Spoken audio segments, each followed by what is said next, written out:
Good afternoon, everybody. I want to sit back and welcome you to Streams of Consciousness, Episode 7.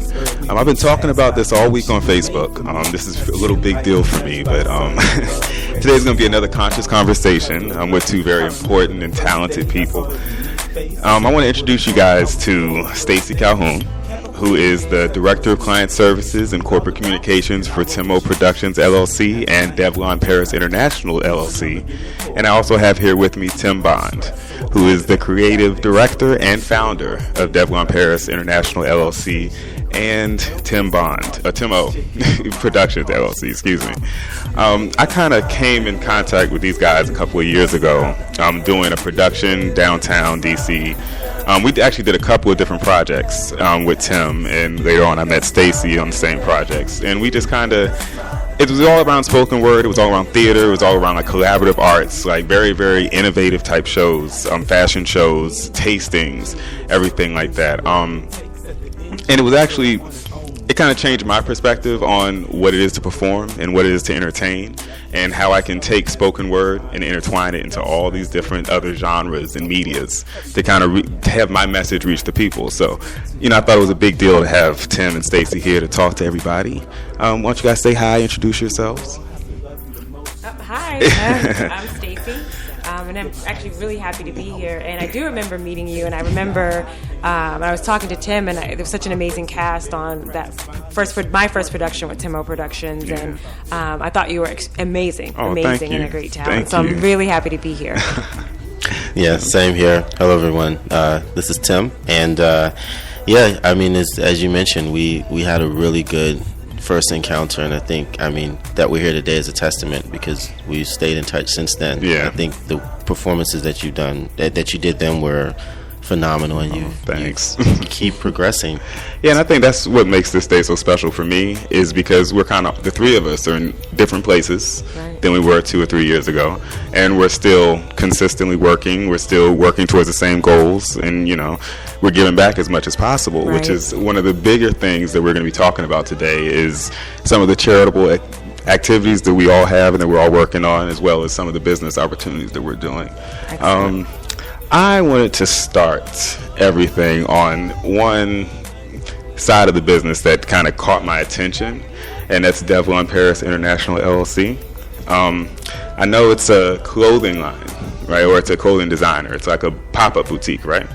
It's a clothing brand. Okay. Yes. All right, Stacey, why don't you explain Devlon Paris to us a little bit? Well, really, for us, what Devlon Paris means for us, it's a chance for us to really, as we were, looking at things that we were doing and seeing how looking amazing and, having that can take from what you have on the inside and kind of bring it to the outside and bring that confidence out in people. Clothing is not just, just for throwing on and getting ready and just going out in the world. And we think, okay, it's simple that way. But it really can affect how you feel about yourself, your confidence, how you put your best foot forward. Yeah. And that's really important, how you exist in the world and how you feel about yourself. And so it really connects to our values. And when we think about those things, it's really easy to say, clothing brand makes sense to us. Yeah. In Devlon Paris, we produce made-to-measure men's clothing and women's clothing, actually, as well. We do professional dress shirts and blazers, suits, all those for men, ties. We have all of those. We do produce a pop-up boutique, but our clothes are also available if you're outside the pop-up boutique as well. Okay. And I'll let Tim add some on to that, too. No, I think you're doing great. Oh, all right. I always like to hear that. No, I think what Stacey mentioned, it's directly in line with that. The idea is also, help people to feel amazing while also contributing to a greater good in the world. part of what we do with our customers, because the type of customer that I think our brand appeals to with Devlon Paris is a customer that's also has a bit of a social consciousness. Each purchase that's made of our clothing, we have the customer choose the program we're working with currently for that year. They choose from a group as to which one they want to have their donation go to. It's not an extra piece. It's something that was a part of our mission from day one. We definitely believe jointly in the philosophy that you don't wait until you're there before you start doing something. We want to start right out the gate and do what we can. We know we can't solve all the problems, but we start with what we can, and as we grow, we do more and more as that happens. Yeah, I think most of the time when you're blessed with a situation that works out and it comes to fruition, a lot of times it's best to give back as much as possible from the initiating point, like you said, from day one. Did you want to say something? Well, I think, one of the things that when Tim and I first even met, we talked about is, our social consciousness. I come from a social work background. I worked for years, since I was 20, in social services and really affecting the world and working with women, and that was the core for me. And so when I was making a transition and leaving the direct service world, I didn't want to leave my ability to touch people. And I think that this was a perfect marriage. For everything that you do, for everything you purchase with us, you're able to touch someone's life. And I think that speaks beyond words. It's not just it's not just a shirt you put on and you're just wearing the shirt, but that shirt might have provided books for students.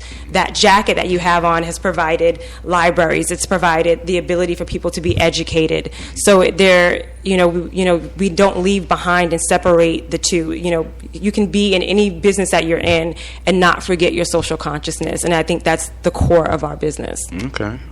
So the name Devlon Paris, where did that exactly come from?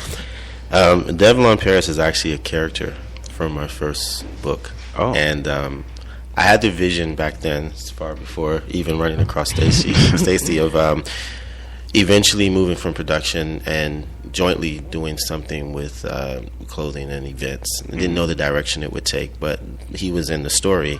He designed a belt that the character was wearing. And so when the opportunity came, I was like, I already have the name ready. In fact, everything is ready to go. Let's go. So it was just a matter of creating the structure around it. And Stacey and I had a talk while she was actually doing work with Tim on Productions on the communications side, because Stacey's a really talented businesswoman.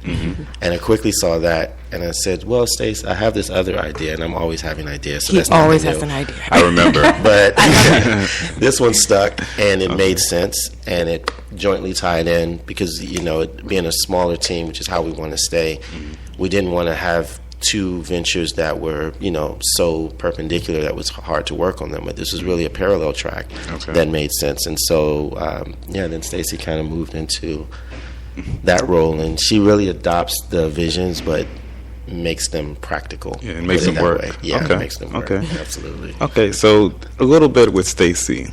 I know we spoke previously about your experiences coming into the entrepreneurial business world, but as an intelligent, ambitious, beautiful woman, I like beautiful. But what are some of the obstacles you face as an entrepreneur in a major metropolitan city? I think it's what women face across the board globally. I love our society, of course, but I also realize that we live in a very misogynistic society. Yeah. If you look at music, and if you look at, the way women are portrayed, even if you look at commercials, women are mopping and they're, dish detergent. I was actually really happy. There was one commercial recently where a man was washing dishes, and I was ecstatic. But these are the roles that we usually occupy, even in media. And what people don't realize is, although we may not say that directly or talk about it, subconsciously I think we adopt it. Women adopt it for themselves a lot of times, not everyone, but it happens, and then we see it as a woman's kind of their place where they belong. So I found that it is extremely rewarding to be a woman in business, because I think I'm able to find my voice. and find my strength. I've had to grow a lot, but I think the challenge is coming to the table with folks who can sometimes see you one-dimensional, and I think everyone is, especially women are, multidimensional, and there is a strength, and and there is a fierceness. Like, I'm a businesswoman, and people are taken back when I really am serious and I'm structured and I'm just as ambitious and I'm extremely competitive.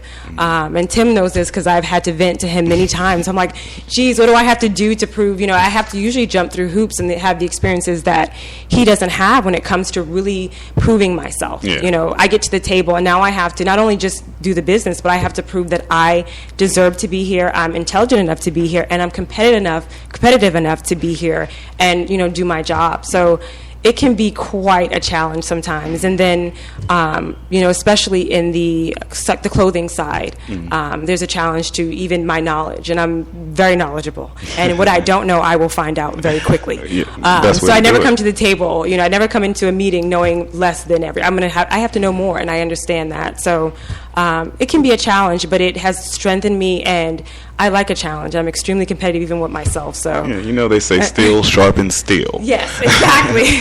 So do you think that it makes a positive impact on the business, on Devlin Paris and Timo Productions, going through those challenges, overcoming obstacles, reaching your goals with more of a fight than you would have if you were a male counterpart? I think so. When we reach certain levels and there are certain moments or milestones or different things, I really can appreciate the work that has gone into it, and the fight that sometimes I have to put up or the fight that I have to be in. Yeah. I think whenever you work hard for something, you can appreciate it more, and you can, revel in this success more. And I think there's so many challenges, not just for women, but could be based on racial or different things that challenge you. And I think at the end of the day, it makes you stronger and it makes you more of an example. And I love being able to strengthen other women, and I think that's extremely important. So I welcome the challenge. Well, I want to congratulate you for kind of stepping into this arena and for being successful in it. I know you have support, but at the end of the day, to be a young woman walking into a business meeting with older men and talking to them about men's clothes. or partnerships. Or whatever it is. Even just money being involved, I think it's a tricky conversation. And, like when you think about media and the media's portrayal of a woman, I rarely see a woman on television discussing men's clothes. Right. I never see, usually you don't see, when a female is designing men's clothes, you don't see them in front for the brand. Right. Men's Warehouse has that older man talking about, I'm the founder, Men's Warehouse, this is what we do. I know men's clothes because I wear it. And that's the whole thing about it. But, I tend to think, especially in clothing design in general, it's best to have two perspectives. Right. No one perspective is better. Well, the awesome thing, too, about our clothes is that Tim wore our clothes for years before we actually got into the business. So, even though I may not have had all the articles on, I know from him. And I touch and I feel and I research, I compare. So when I come from it, maybe I don't, haven't worn the men's shirt, but I understand quality and I understand fit. I understand I understand all those things. So, although I specifically haven't worn exactly that, I have the knowledge. And we have him. He wore. When you wear the clothes for years, So, all right, I looked at the website, and I did see that you had a lot of different kind of links to take you to different, parts of men's clothing, like the tailoring, the fabric. How important is the quality of fabric and tailoring and the minor details to the actual product? Yeah. I know I drank all my water. It's really important. That's the big thing with Devlin Paris, right, is sometimes people will make comparisons of items, which naturally as consumers we do based on pricing, but our aim is for quality. And as Stacey mentioned, the reason it took a little bit of time to get this effort going is we didn't want to put out a product that didn't have good quality. So having worn the clothing, and we went through trial and error on me instead of our customers to get it right. Quality is very important. The type of fabric is going to make a difference between a garment that looks a certain way, that looks elegant, or a garment that just is something you put on to cover you so you're not naked outside. There's a big difference between the two. One of the things we also try to do with our customers, which we view them as clients, is the education piece also, because we have, in addition to just selling clothing, we have, I don't know if you call them classes or things, but we have where we try to educate our customer about what they're purchasing and what the difference is, and even let them make a comparison, because of course, you have an educated consumer, they'll compare this garment or this company with this company, and we try to be as forthright as we can about the differences, and at the end of the day, most of them still make the decision to go with the garment because we stand behind it. Okay. We stand behind it past your purchase. We stand behind it with our quality guarantee, through a period of time after you have the clothing, which is something that most companies don't do. So we have a pretty good relationship that we developed there. Okay. So, before we take a short break, I'd like each of you to take a moment to describe to me your customer. Like, who is the customer that comes to Devlon Paris over one of the major chain menswear clothing stores or Joss Bank or whatever? Who wants to go first? I think it's a person who can appreciate, quality. And I think most of us, when we have once we, experience quality, I think all of us are we clamor for more. Yes. And understand that, the one thing my mom taught me a long time ago when I first started working and trying to buy professional wear was she told me, every month I want you to go out and buy one thing. And she's like, I don't want you to buy a lot of stuff, because you could buy a lot of stuff. I could get, with my little page, it wasn't a lot then. It really wasn't. But, I could go out and get a lot of little flimsy things and all this. She's like, you buy one good quality garment per month or every other month. And she's like, they will last you. They will look good on you. You will feel good in them. And that's, really what you want. And so our consumer really understands that, that it's an investment to buy fine clothing, but it's a well worth it it's a well worth the investment in buying the clothing, and they also want that great fit. No matter what size you are, no matter what shape you are, when you have a garment that fits you well, and this is across the board in any type of clothing, women's clothing, it changes. All the appearances, the things that you want to hide or the things that you don't like, it changes because it really fits your body, so you're able to put your best foot forward. So we're looking, our customers are really folks who can appreciate that, really understand that, and really want to be in that arena, and understand again that that when you're buying a Devlon Paris garment, you're buying into a lifestyle. And I think that's the important thing, that we're giving you these quality assurance, but we're also working on you. We connected with great partners like The Art of Shaving in D.C. And DuPont Circle. We have different people that we work with in eateries and that we frequent, and people that, that we're connected to throughout the D.C. area. So we really want people to understand that once you come and buy a suit from us, that we're here for you for this, but we're also here to, in that lifestyle, give you information and to connect you with our partners, make sure your skin is well. All these things are a part of a well-groomed person and a part of confidence and care for oneself. I think that we forget that even buying clothing is self-care, and we do so many things for others, and we work busy jobs, we have children, we have this, people have so many things, and to invest in your body, to put something that feels good on your body and fits you well, and then put on your Art of Shaving, cream that makes your face soft, it makes you feel good, and at the end of the day, it helps, balance that life.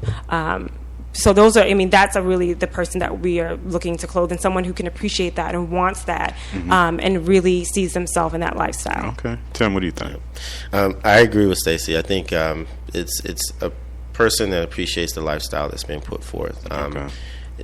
The appreciation of quality garments is a piece of that, as Stacey just very well described. And I think I can't go back enough on the fact that it's also a person who is kind of that well-rounded individual who appreciates the arts. Obviously, we're tied in with the arts. Yes, of course. Part of it. Who appreciates the philanthropic side of things, and who likes to look good. There's nothing wrong with being able to do those things while also wanting to look good, because when you look good, it exudes confidence, and you can see that when a person does that, and clothing is a huge part of that. It's the one part people can control. We can't necessarily control our DNA, but what we wear and even fitness and things of that nature, all of that is encompassed in kind of the lifestyle that Stacey was mentioning. So that's really who the customer is that we're working with. I know, just from my standpoint as a performer, as an entertainer, whenever I get on stage, I make sure I have on like a nice fitted shirt, nice jeans, everything's ironed, a tie. You know, sometimes I go a little over the top with the clothing because I think it's an extension of myself, and it's also who I want the people to see, who I am. You know, it's my representative of myself, so, you know. So it is a very important task. We're going to go into a short break. We're going to listen to the Twin Poets out of New York City. The piece they're going to do for us is Dreams Are Illegal in the Ghetto. So we're going to take a few minutes and pay homage to them, and we'll be right back with more from Stacey Calhoun and Tim Bond. Thank you. New Mormons in Delaware, Twin Poets.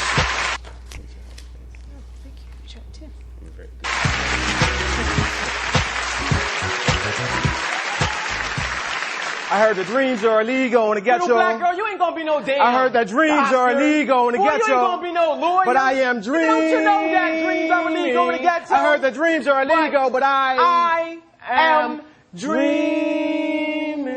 I had a dream. I had a dream that I was in America. I was in America. I was actually in the land of the beautiful and the home of the brave. My boss came into my office and said, "Hi, Bob, how's it going? Why don't you take off early?" And here's that raise. And as I pulled my Suburban up to my suburban home, I got the mail out the box, all the proof for another home equity loan. Right. The Girl Scouts are there ringing the bell with cookies to sell. Ding dong. Of course, I brought a box as Hillary quieted down Marmaduke Court, began to bark. And then later on, my wife and the kids took a bike ride to the park. Keep up, dear. Well, when we got back, we had apple pie with ice cream on top. Then we buckled up and headed on down to Blockbuster to get some videos to watch. Titanic again.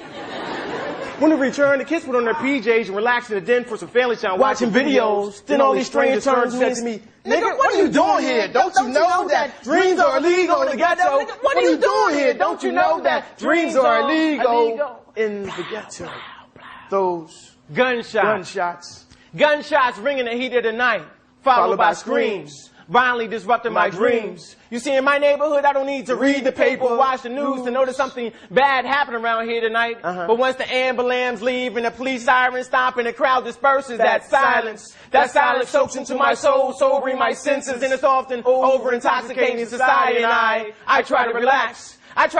But the devil just won't let go. He keeps pointing to the signs that are posted all around me to read, "Dreams are illegal in the ghetto." You see, my neighborhood is the bottom of the barrel where drugs get mixed. Here there are no brothers and sisters, just confused brothers and sisters. Here people drown in the backwash of the latest political scandal. Here the devil's in sweet control as dreams are stole. And you know there is no honor amongst thieves, so dreams are stolen with ease. A high school graduate, barely 17, gives up her college dreams for a pair of tight jeans and a chance to be the next inner city queen. Check what your mama gave you. In the inner city, checks and basketballs bounce with regularity. I'm crossing over. Life and death in the mix with no disparity. Ghetto youth live for nothing and ghetto youth die for nothing. Every day blue skies are gray. All they know is that they want to make dough. You gonna get paid, kid. The devil has them chasing a colorless rainbow. And at the end there is no pot of gold, just a pot of steam, which he exchanges for their dreams. You see, bona fide slaves are made in the devil's dream trade. Without dreams, you are equivalent to being non-existent. You see, our children need to be told they can achieve and that God bless those who hold on to their dreams. We gotta take down the signs so the kids won't know that the devil is trying to make dreams not drugs, but he's trying to make dreams illegal, but dreams are not illegal. Thank you. Your pick? Yeah. All right, everybody. Again, that was the Twin Poets out of New York City. Dreams are illegal in the ghetto. Now, we're going to switch gears a little bit. We talked a lot about Devlon Paris International. But before I do that, I really want to ask a big question. What are some of the things you all are doing? Because I know this is a newer business venture. What are you doing to grow it? Like, what are some of the most important things that you all are doing to make sure it grows over time? Yeah. Oh, that. I think the biggest thing is, there are a couple of big things. One is innovation and creativity. I think that we're always researching and learning and growing and looking to see what's out there. And the biggest thing for us is how do we bring this brand to life in a way that you haven't seen before, no one's seen before, or, you know, and I think that's one of the great things about Tim's brain. I think you could, if you would open it up, most people probably would just be like, I don't understand what's going on here. He thinks of the most amazing things all the time. I think is being creative and being innovative and trying to be ahead of the curve, not with the curve, but ahead of the curve, and to do it in true and honest fashion for us. I just drew a blank. Oh. Well, I'll let Tim jump in there. I got my thought back again.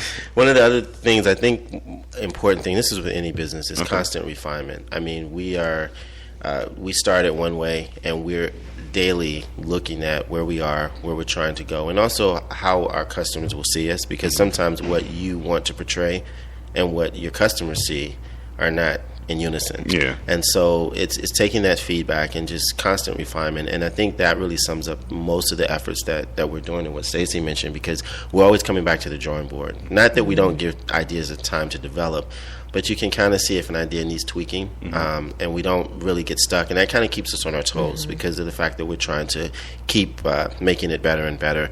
And also your partners.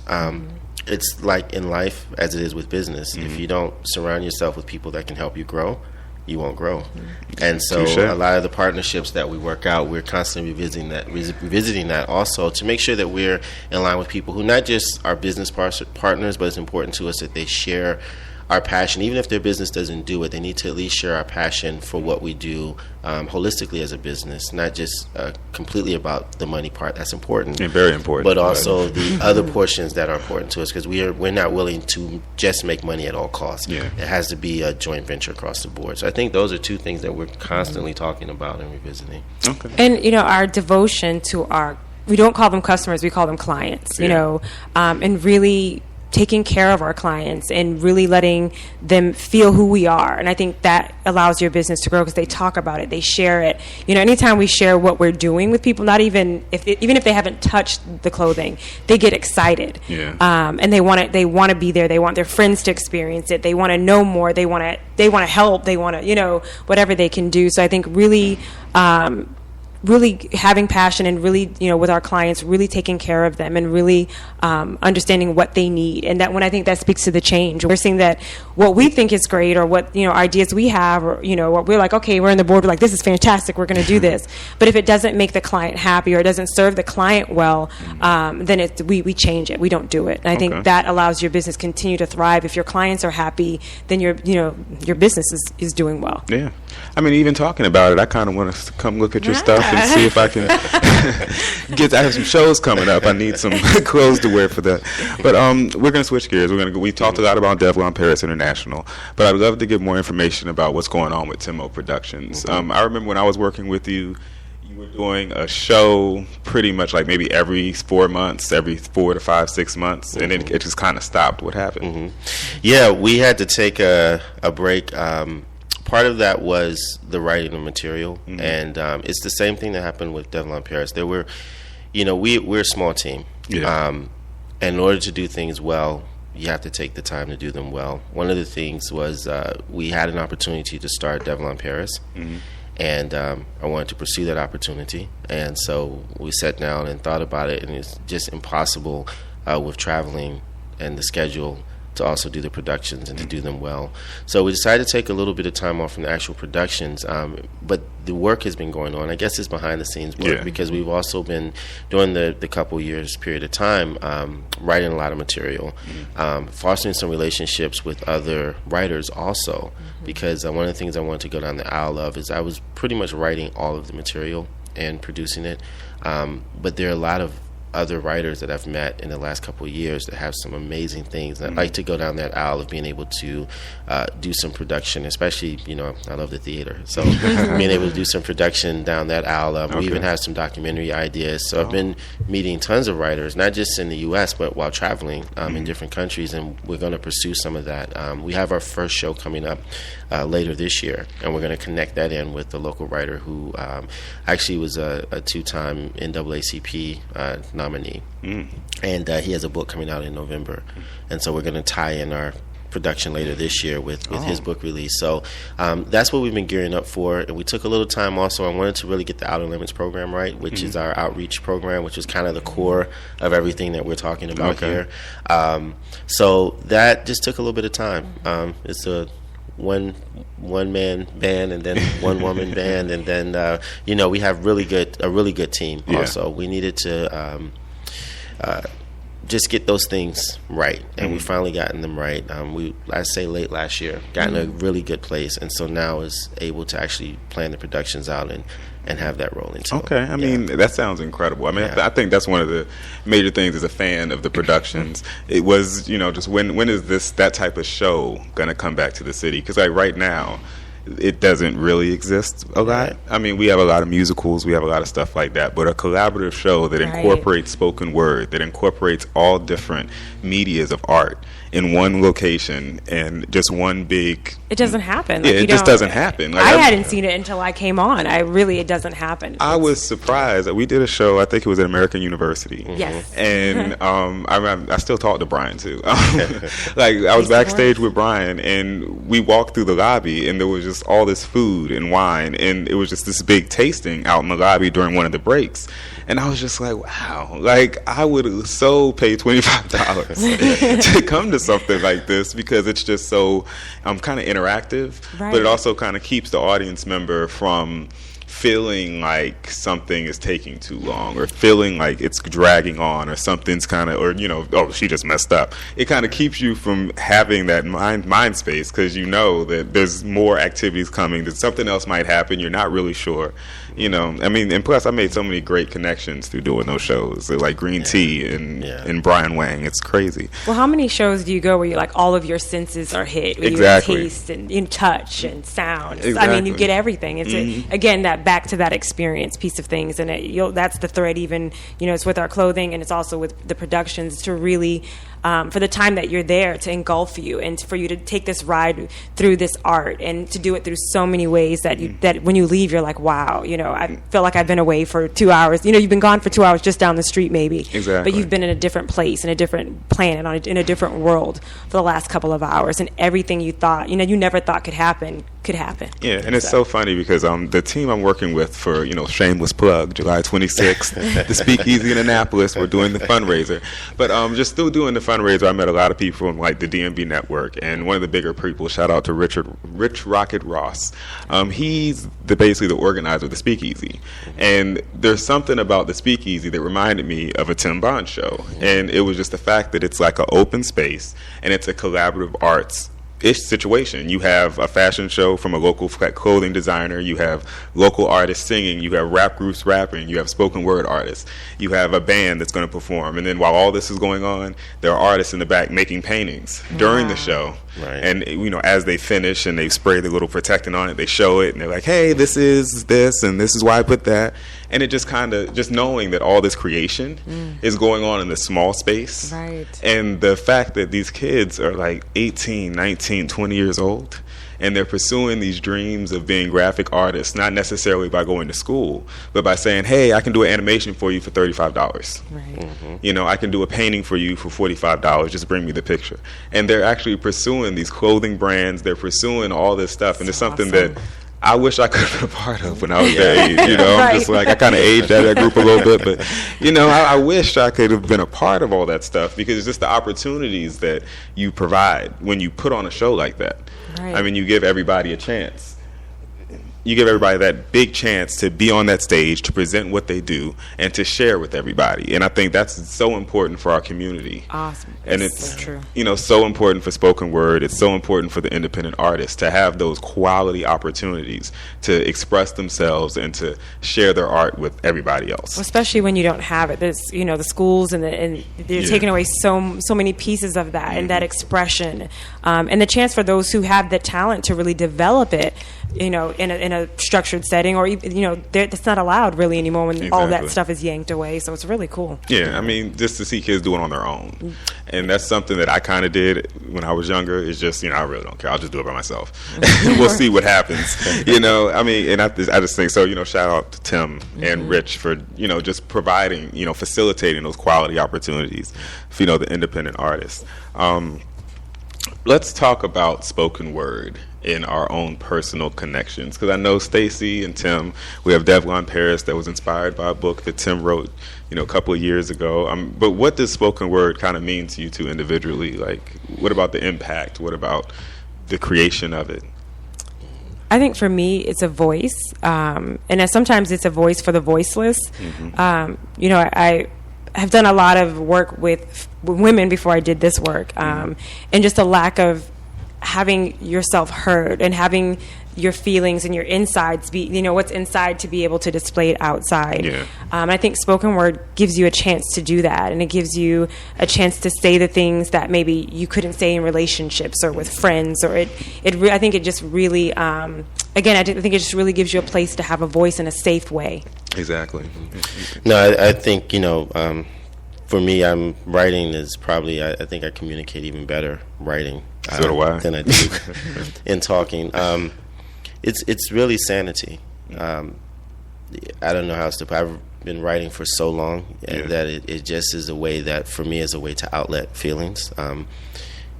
It's a better alternative than some things you might want to say or do to people. Yeah.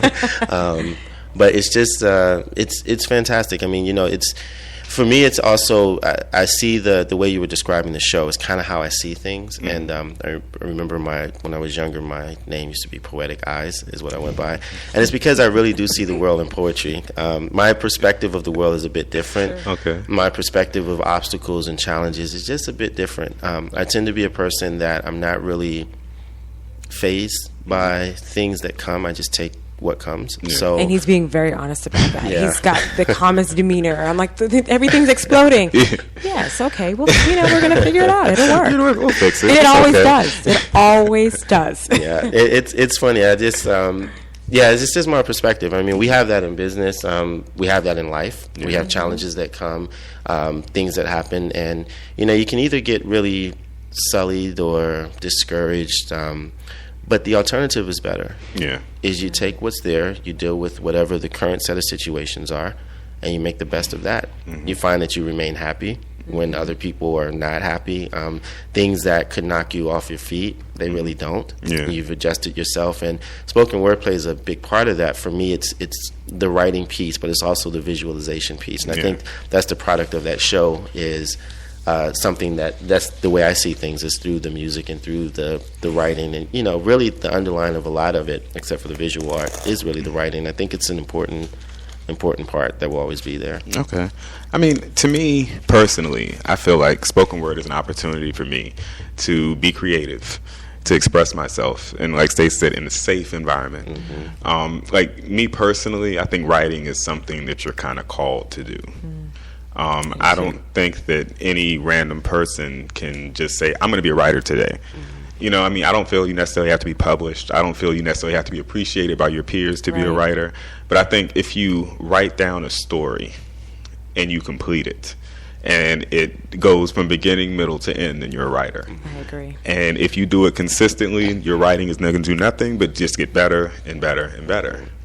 And I have so many stories that just exist in my head. So many people just kind of live in my head. You sound like Tim. And it's just like, it's crazy because I get such a connection. Like, a lot of times I'll write a piece and there'll be like a main character, and I have just a strong connection to that person, and to tell that person's story and to be true to that person, even though I haven't met them or something like that. But it's just like me writing them down and me giving them a personality and giving them obstacles to overcome makes them real to me. Right. And I feel like the more and more I write it and I revise it and I finish it, it's going to make it real to the person that hears about that person. Yes. Like Devlon Paris. It was an idea for a character for Tim, and now it's an actual entity. It's a brand. It's something people can actually feel and touch, and it means something to everybody that wears it, and not just to Tim or to his story. So, spoken word, literature, writing, creative writing, arts, I feel like it contributes to every individual life in different ways. We just have to recognize it. Yeah. And we have to see it. There's performances by, close friend of the show, Do Sig a Poem. I can remember performances by him that I'll never forget.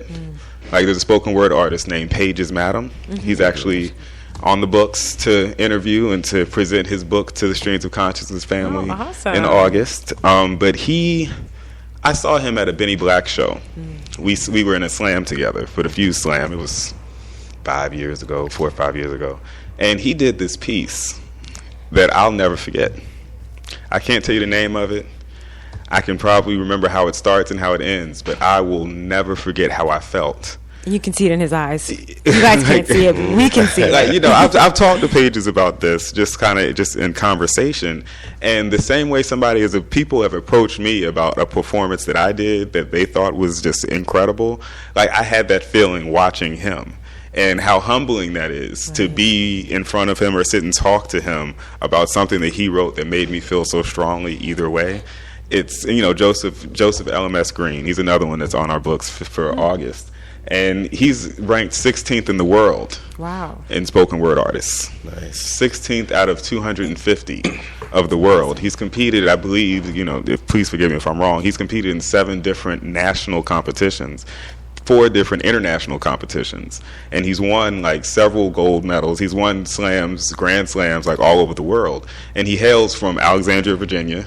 Amazing. I think he's maybe 27, 28 years old. He's a teacher. He works he works with Writer's Block out in Virginia, and he's just so humble, and he's just so nice, and to me as a listener, a lot of times I'll think, I don't want to approach a spoken word artist to come on my show because I don't know what they're going to say. I don't know how they're going to feel about what we're doing. I'm not sure, how we're going to be able to connect, or even how the interview is going to go. But if I listen to them perform and they just move my spirit like that, and a lot of times if I see a good performance, it's going to make me go home and just write. Inspire you. Yeah, it's very, very inspiring. I think we have a few more minutes. I want to talk to you guys about just that, about inspirations, about ambition, about strength, and the energy to kind of go through just a normal workday handling Devlon Paris International and Timo Productions. Like, what's just a normal work for you, and how do you find the strength and inspiration to do it? Sorry. Do we use the word normal? Is that? We'll say typical works. I think it's funny when we talk sometimes, I tell a person I'm an entrepreneur, and they're like, awesome, so you don't have to clock in at a clock, and you don't have to do this, and I don't think what I always want to explain to people is I am extremely happy, but it does look very different than a normal work day. We don't have vacations. It's our passion. And so, we're not clocking in to take 2 days off. It's a 7-day a week. It's nights. It's if we have a pop-up coming up, Tim and I have been on the phone at 2, 3 in the morning, and we're up at 6 in the morning. I mean, it's devotion. It is really extreme devotion. So I always tell people there is no normal work day because it could be anything. And if something happens and changes it and you need to be somewhere, you just make it happen. You make things happen. Okay. I don't think there is a normal. Okay, Tim. And I think the challenge with especially with anything new, the work itself is the work. I don't even define it as really work because it feels like fun. It does. It's a lot, don't get me wrong, but it doesn't feel like work. But the challenge also is dealing with sometimes just onlookers who are observing the business, and a lot of people can tell you how to do something when they've never done it. So that can be a challenge in itself. Like online radio shows. Yeah, right. Right.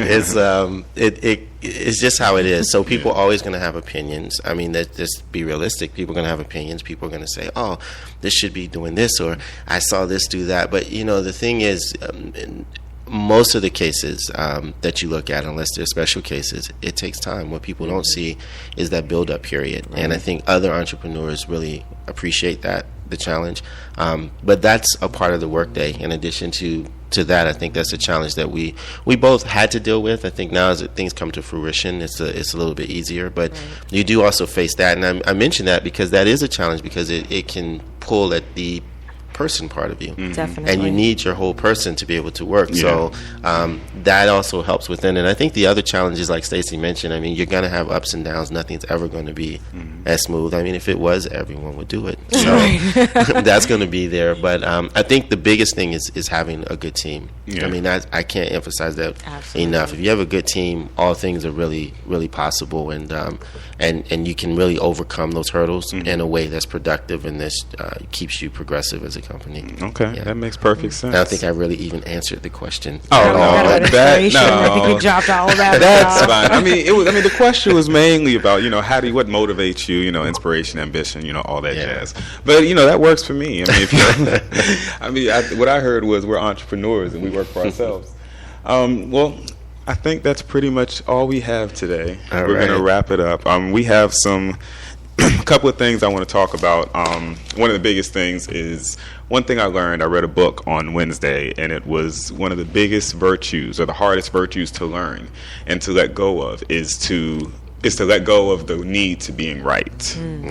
And as a personality, a Gemini personality that I have, a lot of times I'm in these soft confrontations or just these back and forths that I'm really confused about what I'm really trying to explain or what they don't necessarily understand. And just through that passage, I learned that it's my personality to want to be right. I always want to be right, even if I'm wrong. And I think that's one of the Facebook. That's one of the biggest things for me is wanting to be right all the time. But let's talk about the next piece we're going to do. We're going to listen to. Hello? It just cut out. Oh, we're going to take a short break. We're going to listen to Ruby Dee, Tupac.